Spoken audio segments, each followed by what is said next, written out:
Մենակ մեղադրում ես։ Մի հատ օրինակ բեր։ Օրինակ հիմա չեմ հիշում։ Այսպես շատ է լինում, որ վեճի ժամանակ դիմացինը օրինակ է ուզում, իսկ դուք օրինակ չեք հիշում։ Գուցե դուք այնպիսի մարդ եք, որ հիշաչար չեք, վատ էմոցիաները չեք պահում, չեք մտապահում, չեք կենտրոնանում, ձեր մոտ չեք գրում, որ այս ես հիմա կգրեմ, որ հետո ինք ասի օրինակ բերեմ, հեսա օրինակ 1, 2, 3 ընկերներ։ Եթե դուք տեսնում եք, որ այսպիսի սցենարներ ձեր կյանքում հաճախ են լինում, որ դուք վեճերի ժամանակ դիմացինը ձեզանից օրինակ է խնդրում, իսկ դուք չեք հիշում, դուք պետք է լուրջ առնեք այս փաստը։ Ինչ անել օրինակները մտապահելու համար։ Նախ կարող եք պահել էմոցիաների, հույզերի օրագիր, որ երբ որ ձեր հարաբերությունների ժամանակ ինչ-որ բաներ են տեղի ունենում, դուք ուղղակի մի պահ կանգ առնեք, նստեք եւ փորձեք գրանցել։ Ինչ տեղի ունեցավ։ Իմ դիմացինը ինձ ինչ ասաց։ Ճիշտ ինչ ասաց, որի պատճառով ես հիմա ինձ այսպես եմ զգում։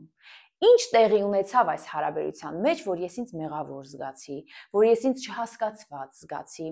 Լինում են դեպքեր, որ դիմացինը այնքան նարցիս կարող է լինել, պսիխոպատ, ինչ բառ ասես կարող եմ հիմա այստեղ նշել, գազլայթեր կարող է լինել, որ ամեն ինչ ձեր գլխին կարող է բերել եւ դուք մեկ փաստ չկարողանաք դուրս բերել, որ ասել, այ դու սա ես արել։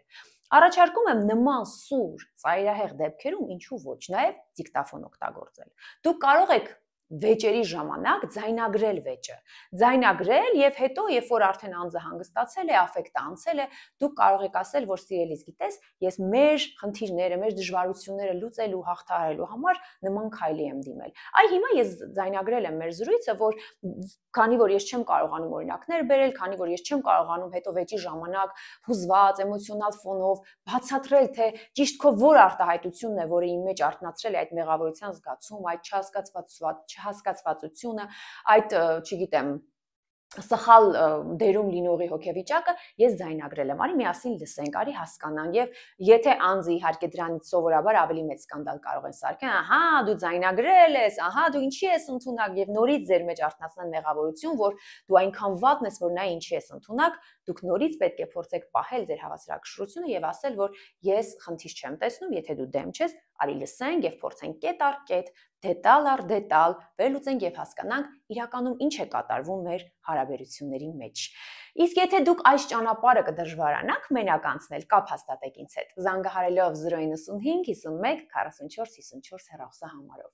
Եվ իմ Instagram-յան եւ Facebook-յան էջում ես առանձին նյութ ունեմ հենց